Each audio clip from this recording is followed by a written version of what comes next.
diferença das medidas provisórias é que não é necessário a conversão em lei pelo Congresso Nacional. Alguns decretos ainda permanecem em vigor. Então, não há necessidade que o Congresso Nacional, né, faça essa conversão para lei, porque ela já tem uma promissoria, ou seja, ela já é prorrogada como lei, porque medidas provisórias, ou seja, ela vai alterar a lei em si, porém sem mudar a sua essência. E o que vem a ser os regulamentos? Os regulamentos, né, eles fazem parte. Então, os regulamentos é o decreto regulamentadores, eles não são leis, mas sim complementares à lei. E tem por finalidade facilitar a execução, complementando os seus detalhes em sua essência. O Poder Executivo é responsável pelo decreto regulador, pois tem a função de executar as leis criadas pelo Legislativo. Então, similar aos regulamentos, nós temos as demais normativas, né, que regem, que são os decretos regulamentar, as portarias, as resoluções e as deliberações. O que vem a ser os decretos regulares e as portarias? Alguns atos de caráter administrativo são editados pelo Poder Executivo e, eventualmente, pelos demais poderes, com o intuito de permitir a correta aplicação de uma lei. Assim, nós temos como exemplos as portarias, as normas regulamentadoras, as NRs, os decretos, as resoluções, entre outras. E as resoluções, né? São normas jurídicas destinadas a disciplinar assuntos do interesse interno do Congresso Nacional. E as deliberações? As deliberações, diferente do decreto regular, se restringe ao âmbito da atuação do órgão que as expede, como, por exemplo, o Ministério do Trabalho e as leis trabalhistas. Então, de acordo com as deliberações, são implantadas algumas regulamentações que regulamentam o quê? O direito, né? O Ministério do Trabalho.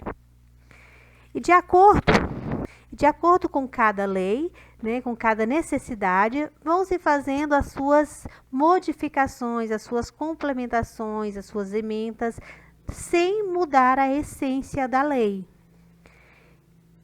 E essas agora, né, nós já falamos um pouquinho, então nós temos agora as essências, né, ou seja, as hierarquias das normas legais. Então, quais são as hierarquias das leis no Brasil?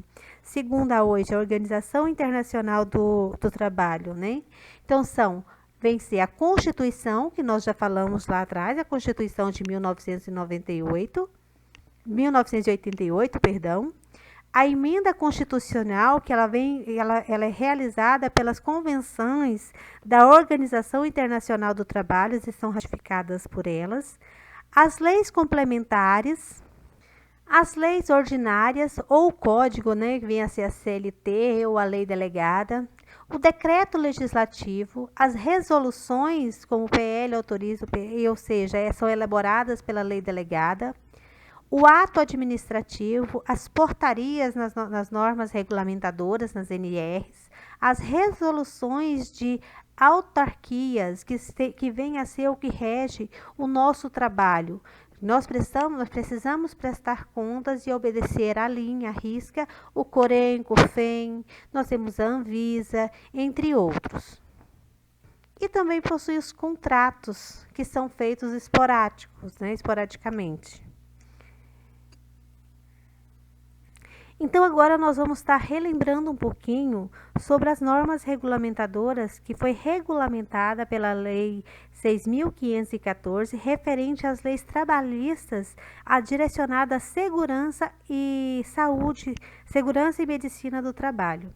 Então, de acordo com a portaria, né, de acordo com as leis trabalhistas, de acordo com a portaria 3.214, de 8 de junho de 1978, então essa portaria ela foi emitida pelo Ministério do Trabalho, a qual aprova e dá valor legal às normas regulamentadoras.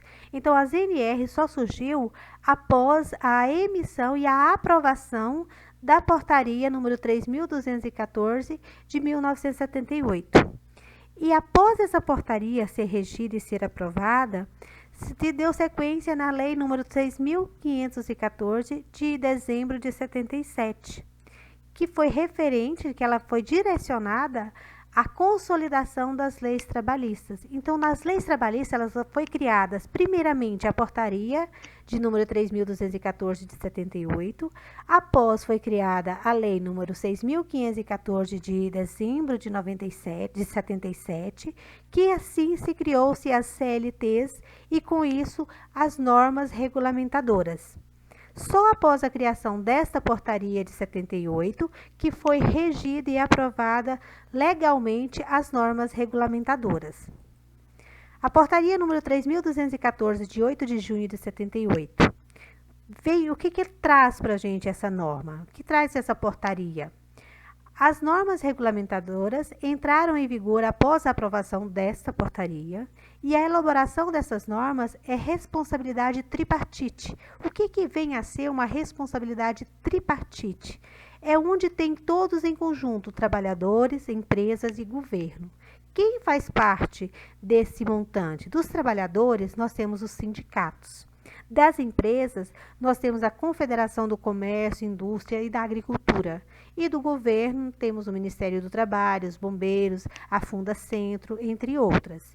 Então, todos juntos se faz, ou seja, se juntam todos para estar elaborando, ou seja, está complementando, porque hoje já se existe as 36 normas regulamentadoras, porém elas podem estar modificando de acordo com a observância que se faz necessário naquele momento. Mas é necessário que todos estejam presentes, todos os trabalhadores, empresas e governos, ou seja, a responsabilidade da elaboração e da complementação ou emenda dessas leis, dessas normas, é de responsabilidade tripartite.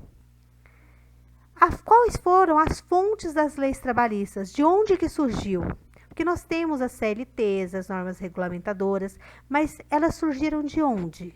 Então, deram base às leis trabalhistas, à Constituição Federal, no artigo 6 e 7, as convenções da OIT, da Organização Internacional do Trabalho, das súmulas da TST, da CLT, no capítulo 5, da Lei 77, das portarias, que são as normas regulamentadoras, as portarias de 1978, que trazem as normas regulamentadoras, e alguns acordos coletivos.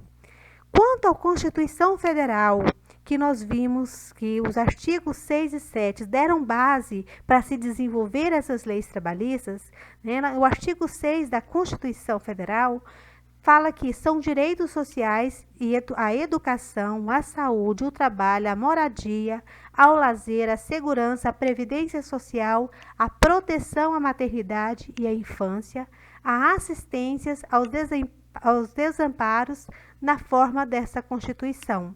Então, ela rege o quê? A proteção, a segurança, a promoção e proteção da saúde do trabalhador. No artigo 7 dessa mesma Constituição, ela traz que são direitos dos trabalhadores urbanos e rurais, além de outros que vivem a maioria das suas condições sociais. Então, todos os trabalhadores, tanto urbanos, possuem seus direitos e deveres. No artigo 7 da Constituição Federal, inciso 12, ele traz a redução dos riscos inerentes ao trabalho por meio de normas de saúde, higiene e segurança, que são as normas regulamentadoras que precisamos seguir para infligir, para não ultrapassar e se evitar, assim, acidentes decorrentes ao trabalho. E o inciso 18 traz a adição da remuneração para as atividades penosas, insalubres ou perigosas na forma da lei. Que nós temos, então, nós já estudamos sobre isso, sobre a insalubridade, que é regida pela norma regulamentadora de número 15, e sobre as periculosidades, que é regida pela norma regulamentadora de número 16.